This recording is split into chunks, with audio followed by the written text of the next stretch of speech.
আমরা এই আন্দোলনের সঙ্গে কখনোই সরাসরি জড়িত নই। আরেকটি দল যারা আন্দোলনের সময় বলেছিল আমরা ছাত্রদের আন্দোলনের সাথে আমরা নাই, এই বক্তব্য দেখেছে মির্জা ফখরুলের যে আমরা ছাত্রদের আন্দোলনের সাথে আমরা নাই। কিন্তু 36 স্বাধীনতার পরে তারা নিজেরা মাস্টার মাইন্ড বনে গেলেন, ঠিক কিনা বলেন? তারা বনে গেলেন কি মাস্টার মাইন্ড। ফ্যাসিস্ট সরকার পলায়নের পরে তাদের রেখে যাওয়া প্রত্যেকটি সাম্রাজ্য তারা দখল করে বসে আছে। চাঁদাবাজি শুরু করেছে, টেন্ডারবাজি শুরু করেছে, দখলবাজি শুরু করেছে এবং তারা মনে করছে যে আগামী যে কোনো সময় নির্বাচন দিলেই ক্ষমতা তারা চলে যাবে। এই জন্য শুরুতে নির্বাচন শুরু করেছে। বাংলাদেশ জামাত ইসলামী সুস্পষ্ট ভাষায় বলেছে নির্বাচন যখনই হোক, সেটা ডিসেম্বরে হোক, এপ্রিলে হোক, আপনার ফেব্রুয়ারিতে হোক, সময় নিয়ে আমাদের কোনো সমস্যা নাই। আমরা জাতির আস্থা স্থাপন করেছি, জাতি আমাদেরকে এবার পার্লামেন্টে পাঠাবে ইনশাআল্লাহ। তিনটা কাজ ছাড়া আমরা নির্বাচন অ্যাকসেপ্ট করব না। এর মধ্যে এক নাম্বার হলো নির্বাচনের সংস্কার হতে হবে।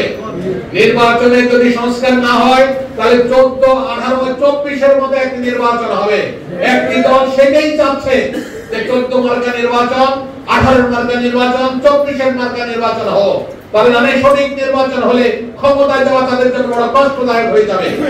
আরেকটি হলো ফ্যাসিস্ট সরকার গণহত্যা করেছে, মানবতার বিরুদ্ধে, মানবতাবাদী তারা বিরুদ্ধে তারা অবস্থান গ্রহণ করেছে। আমাদের শহীদদেরকে তারা নির্বিচারে হত্যা করেছে, আয়নাগর তৈরি করেছে, অজস্র মানুষকে ঘরবাড়ি ছাড়া করেছে। তাদের বিচার দৃশ্যমান না হওয়া পর্যন্ত বাংলাদেশ জামাত ইসলামী কোন নির্বাচন গ্রহণ করবে না। আরেকটি বিষয় আমরা উপস্থাপন করেছি সরকারের কাছে এবং বাংলাদেশের একটি মাত্র দল ছাড়া সকল দলই এই ব্যাপারে একমত হয়েছে, আনুপাতিক পদ্ধতিতে নির্বাচন হতে হবে।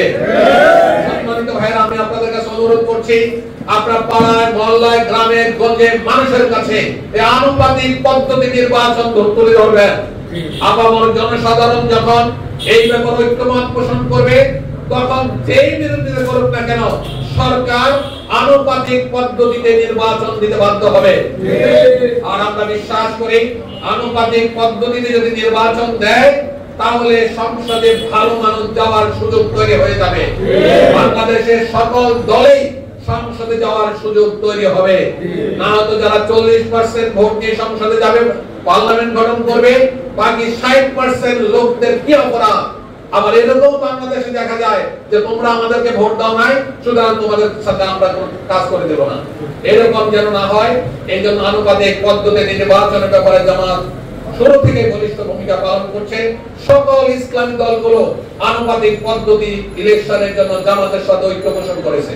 সম্মানিত ভাইরা, দৃশ্যমান আরেকটি বিষয় না বললেই নয়। বাংলাদেশ জামাত ইসলামীর অক্লান্ত পরিশ্রমের বিনিময়ে, বাংলাদেশ জামাত ইসলামীর আমির ডাক্তার শফিকুর রহমানের অক্লান্ত পরিশ্রমের বিনিময়ে আজকে ইসলামপন্থী সকল দল ঐক্য হয়েছে আলহামদুলিল্লাহ।